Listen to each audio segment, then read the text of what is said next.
આણંદના વિદ્યા sunlight પર આવકવેરા વિભાગે દરોડા પાડ્યા છે। સનલાઇટ ગ્રુપ પર આવકવેરા વિભાગે સકંજો કસ્યો છે।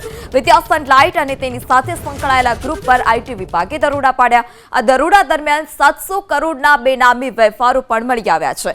આવકવેરા વિભાગનું નાણાકીય વર્ષનું સૌથી મોટું ઓપરેશન।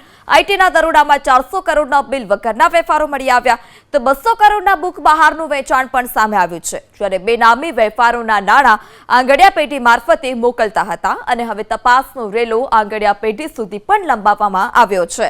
તો જે 700 કરોડની જંગી માતબર રકમના જે બેનામી વેપાર હતા તે મળી આવ્યા છે। 200 કરોડના બુક બહારનું વેચાણ પણ સામે આવ્યું છે। ત્યારે હવે જે સનલાઇટ ગ્રુપ છે તેના પર આવકવેરા વિભાગે દરોડા પાડ્યા છે અને બેનામી વેપારોનો રેલો આંગડિયા પેઢી સુધી પહોંચ્યો છે અને ત્યાં સુધી પણ હવે તપાસ પહોંચી છે।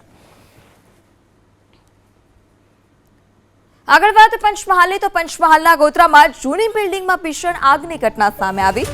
ગોધરાના સિંગલ ફળિયા રોડ પર બિલાલ મસ્જિદ પાસે આગની ઘટના।